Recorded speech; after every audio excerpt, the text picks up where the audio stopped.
বইমেলা এলেই নতুন নতুন বইয়ের আনুষ্ঠানিক মোড়ক উন্মোচন করা হয়। এরই প্রেক্ষিতে দুর্গামণি উরিচ বিরচিত শ্রী রাজমালার পঞ্চম লহরের আনুষ্ঠানিক উদ্বোধন হলো শনিবার। রাজধানীর রবীন্দ্র শতবার্ষিকী ভবনে আয়োজিত এই উদ্বোধন অনুষ্ঠানে উপস্থিত ছিলেন প্রাক্তন উপমুখ্যমন্ত্রী জিষ্ণু দেববর্মন, আগরতলা পুর নিগমের মেয়র দীপক মজুমদার, তথ্য ও সংস্কৃতি দপ্তরের সচিব প্রদীপ কুমার চক্রবর্তী, ত্রিপুরা বিশ্ববিদ্যালয়ের প্রাক্তন উপাচার্য অধ্যাপক ডক্টর অরুণোদয় সাহা প্রমুখ। মঞ্চে উপস্থিত অতিথিরা আনুষ্ঠানিকভাবে বইটির মোড়ক উন্মোচন করার পর বক্তব্য রাখতে গিয়ে প্রাক্তন উপমুখ্যমন্ত্রী জিষ্ণু দেববর্মন বলেন, ইতিহাস শুধু গবেষণার বিষয় নয়, ইতিহাস সকলের কথা বলে। তাই ইংরেজিতে হিস্ট্রি, যার অর্থ হচ্ছে হিজ স্টোরি, অর্থাৎ প্রত্যেকের কথা বলে। তবে ইতিহাসে যেন সত্যি বিষয় উঠে আসে, এই আহ্বান রাখেন তিনি। সম্পাদক আমার পাঠারে এসে আমাকে নোট তো দিয়েছে, অনেক লম্বা নোটটা নাই পড়লাম। হ্যাঁ, বলে স্যার আপনি বলবেন যে শুধু আপনি নোট নিয়ে যান, যে নোট আর বলবো না, কারণ সবই বলে দেবে। আমি জানি আমি লাস্ট স্পিকার হবো, সবই বলে দেবে সব কিছু।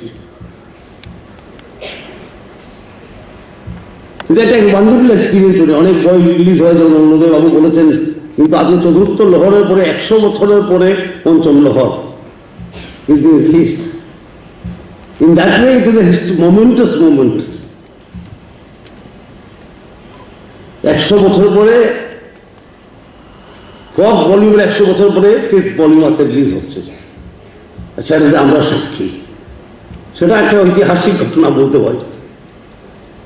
এবং প্রথম লহর তো জানেন আপনারা, শুক্রেশ্বর বানেশ্বর লিখেছে, রত্নাকরম দুর্লভেন্দ্র চন্তাই বলেছে, শ্রোতা থাকে, প্রত্যেক ঘরেই শ্রোতা থাকে, একজন বলে একজন শুনে। আমাদের ভারতবর্ষের নিয়মে এরকম শ্রুতি যাকে বলে শোনা। এবং আমি তো বিশ্বাস করি যে ইতিহাস নট অনলি ফর গবেষণা, ইংলিশে বলে history, it is everyone story.